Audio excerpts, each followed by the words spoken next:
Welcome to the Fantasy Forecast with Grindberg and bigz. He is Grindberg. I am bigz. We are here to talk about some wide receivers to be wary of. And this is our first show after the Combine. And breaking news, I just ran a 4.36 at the Combine. And with my size and weight, I have an RAS of 10. So I'm RB1 in the class.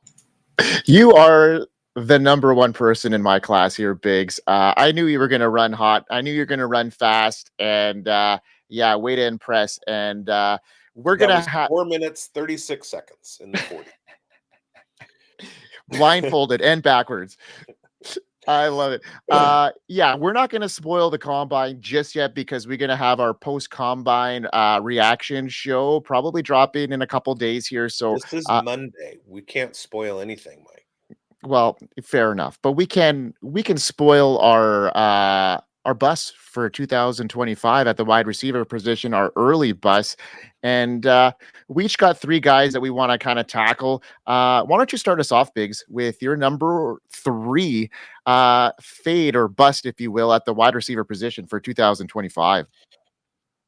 Okay, I'm going to say this one with caveats, and the reason that I have caveats is because I just made a joke about this video coming out after the Combine, but we are recording it before the Combine. So I don't know how Tet McMillan is going to fare at the Combine, and he may incredibly raise his draft stock, and a lot of people think that he's a wide receiver 1 immediately. But I want everybody to be wary because over on Keep Trade Cut, he is currently listed in the dynasty rankings as wide receiver 15. He hasn't played a snap yet. He is the wide receiver 1, and we saw what happened with the wide receiver 1 last year. That was Marvin Harrison Jr. We had 2 top 10 wide receivers out of the rookie class. That was Malik Neighbors and Brian Thomas Jr. There are a couple of analogs analytically in this class to Malik Neighbors and Brian Thomas Jr., namely in the bodies of Trey Harris and a couple other guys. So for you to get Tet McMillan in early drafts, you're going to have to pay a heavy price. And there's no saying that he is going to come out and be an immediate impact wide receiver. A lot of people made that mistake with Marvin Harrison Jr. last year. And I don't want you guys to make the same mistake. So this early in the preseason, we need to kind of hedge our bets on rookie wide receivers. Stick with the veterans, especially since we're in redraft leagues, and it's not likely that wide receivers are going to be hitting in the top 10 again. There will be, but sussing out who it's going to be is harder than we think. So just, pump the brakes on Tet McMillan for now. Who knows? In August, I could be like saying Tet McMillan to the moon. Depends on landing spot, all that stuff. But for now, he's a rookie wide receiver. Let's just chill. Yeah, and I love the awareness there, bigz. We're at a time in the season here where everybody's got these question marks about these rookies, and parading them into just the rookie class is one thing, but when you start weaving them into the actual NFL and getting them into these players, especially at his price right now, there's so many question marks about where he's going to land, all that kind of stuff. So definitely someone to keep your eye on, and there's some red flags about him as well. So way to point them out. I'm going to talk about it. Don't forget that when we're talking about this stuff, we're talking about value. We're not talking about players' abilities, their talent levels, their performance, whatever. We're talking about value. And so I just wanted to shove that in there. Yeah. And what I really like that you had done there is you started off the show with a youngster, a guy that's a rookie. I'm going to go about the other spectrum here. That's why bigz and I really like to balance each other out in everything we do. And I'm going to talk about Davante Adams, who on ESPN right now is being drafted as the wide receiver 11. And he's been a fixture at the top of the wide receiver rankings for a number of years now. But as we approach 2025, his value is starting to look more like a gamble than a sure thing. As the wide receiver 11 on ESPN draft boards, his ranking may be a little bit too optimistic with the multitude of factors that could lead to his decline. There's uncertainty surrounding his future with the Jets, the potential fallout of Aaron Rodgers. We know that departure is already set in stone. The wear and tear on his body at age 32. There are growing concerns about Adams' ability to remain that elite fantasy asset. He played 14 games only in 2024, his lowest number of games since 2018. He averaged only 15 points per game, which is a notable drop of his average of 19 he posted in 2023. It signals that decline. His yards per game fell to 74. He only scored 6 touchdowns. His average depth of target dropped to 8.3. So he's undoubtedly talented, but I think he's at the stage of his career that he's going to be on the decline. He could still be a top 24 guy, but right now he's being ranked as the wide receiver 11 on in ESPN leagues, and that's just way too rich for my blood, Biggs. What do you say about that? Absolutely too rich. And I'm a Davante Adams lover. Now there is a non-zero chance that there's a 99% chance that he's not a Jet next year.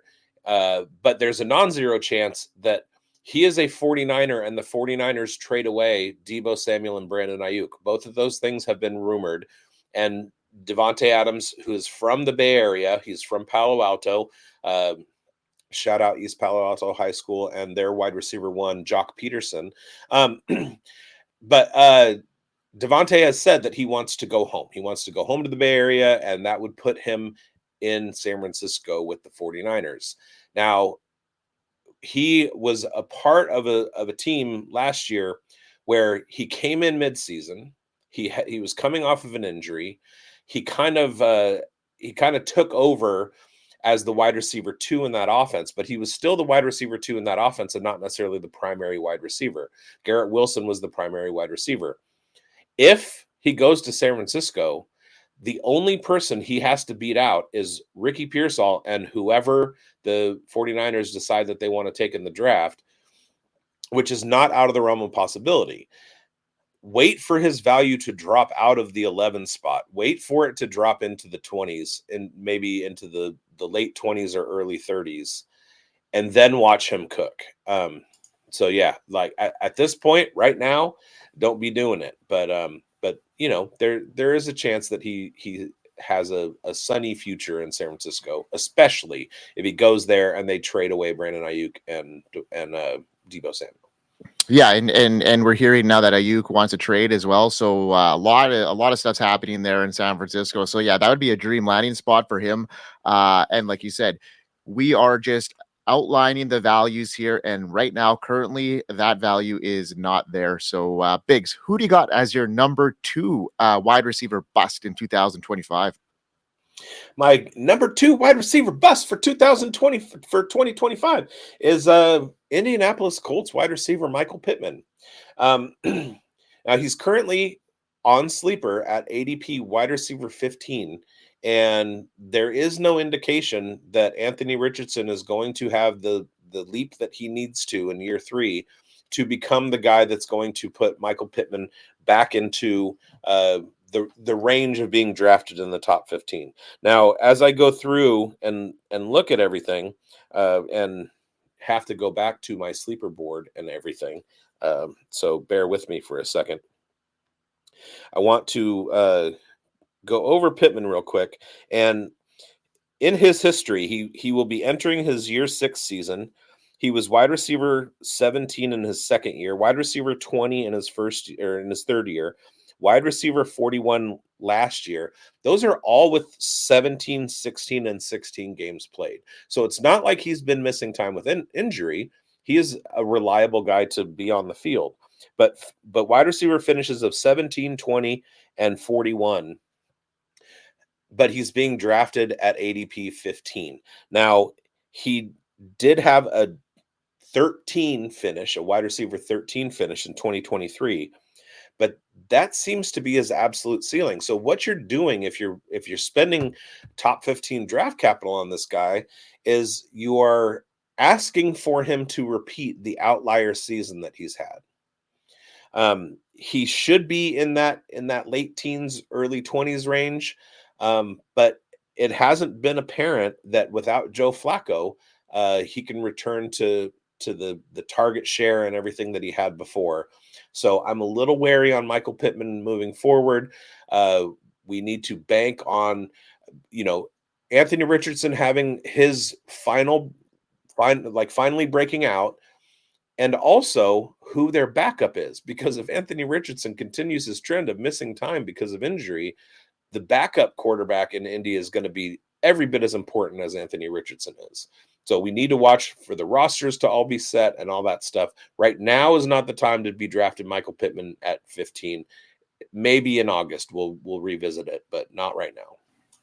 Yeah, agreed there. I don't like that quarterback situation right now. It's been so up and down, and that is a hefty price to be paying for a guy that really only has hit that once in his career and was with a totally different quarterback. So, yeah, great call on Michael Pittman there, bigz. Now, a guy that I'm going to talk about next is a wide receiver that has been dynamic for years. And it's been kind of like the story of the situation here. I talked about Davante Adams. Now I'm going to talk about Tyreek Hill. But on ESPN right now, he's being, ranked as the wide receiver 17. Still, to me, that is still quite a bit of a risk to be taken when we consider what 2024 looked like for him. He did not look as explosive. It didn't look like the same Tyreek Hill in years past. He was hindered with some injuries here, and now he is entering his 30s. The combination of his injuries, the aging, might spell trouble for his value in 2025. There's some murkiness about his situation in Miami.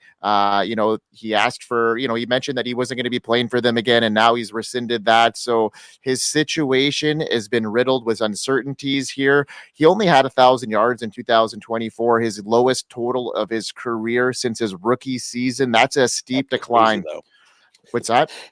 He only had 1,000 yards. Yeah, only. That's crazy, isn't it? But I mean, the year before he had 1,700, so that's Right. a huge slide down. 6 touchdowns. He had 15 in 2022. 11.9 yards per reception. That was a career low for him. Only 81 receptions for Tyreek Hill. I know these are all benchmarks we're talking about, but we're talking about a guy that's going to be drafted as a wide receiver, 2, with, a lot of leagues. People are going to be steaming him up when, they see his situation might not have changed or whatnot. So we're going to have to really see how the next 2 to 3 months play out for Tyreek Hill and the Miami Dolphins. And he's a guy that I'm going to be really, really concentrating on and making sure I'm not investing. I may have some shares of him, but right now I'm going to be proceeding with caution. I'm sensing a couple themes here in the guys that we're talking about. So once we finish our number ones, I'll go ahead and talk about those themes. But where are we, Mike? We are here. We are the Fantasy Sports Advice Network, and you can find us on our website. You could find the Fantasy Football Advice Network there, as well as the Fantasy Baseball Advice Network and the Fantasy Basketball Advice Network. We are growing, and it's a great community where, like-minded people can go and just hang out and talk ball or puck or whatever object you're kicking or throwing around, because that's what we're going to be covering in the next couple of years. So be sure to follow us and get your pro membership. Get your merch. There we go. Yeah. Speaking of merch, check out our hats. Our great FSAN merch is now dropping, and you can find new stuff. Maybe some also, dynasty. I want to remind everybody out there in Fantasyland, if you're already signed up for FSAN, go ahead and like and subscribe. Go ahead and like the video and subscribe and comment and all that stuff. Also, if you're not already a member at FSAN, go ahead and like and subscribe and comment on all that stuff. There you go. Nice. Okay, so I'm going to go with my number one early bust for 2025. This is a guy whose current ADP on Sleeper is wide receiver 6. And I did spoil his name a little bit earlier. I mentioned him a little bit earlier in the show. I am talking, of course, about the enigma that is Marvin Harrison Jr. He finished as wide receiver 30 last year in PPR leagues. He's 6'4", 205 pounds. He's got like the ideal, like he's super tall build. He's an X receiver, which means that he's going to line up on the outside. He, is the son of a Hall of Famer. He had incredible, profile coming out of Ohio State, being part of that Ohio State wide receiver farm. Josh Hartline, the wide receivers coach, just continues to pump him out.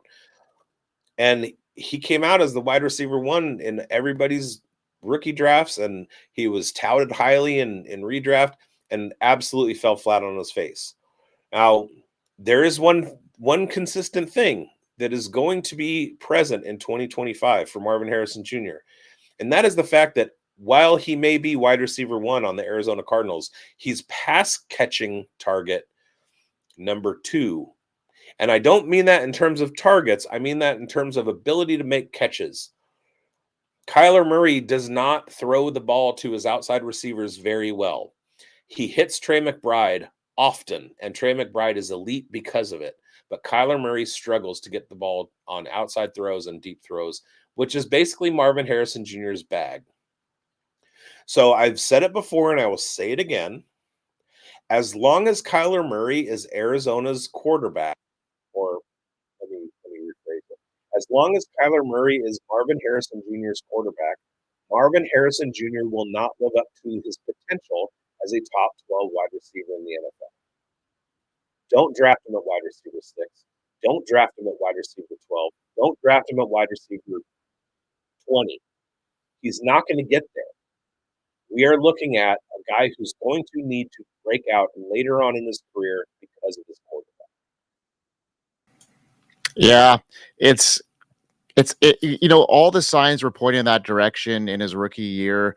Guys like Malik Neighbors and Brian Thomas Jr., look how they emerged. Ladd McConkey, for that matter, with most people had their quarterbacks ranked behind Kyler Murray headed into this season. So we're looking at. And that's understandable because Kyler Murray is a fantasy points scorer at quarterback. That's not a quarterback that he's not necessarily a quarterback that is going to make his wide receivers better. Now, Brian Thomas Jr., he had a top 10 year behind Mac Jones to a certain extent. There was a lot of Mac Jones that he was catching. Malik Neighbors, that was a garbage quarterback situation, but they had quarterbacks that could get those guys the ball.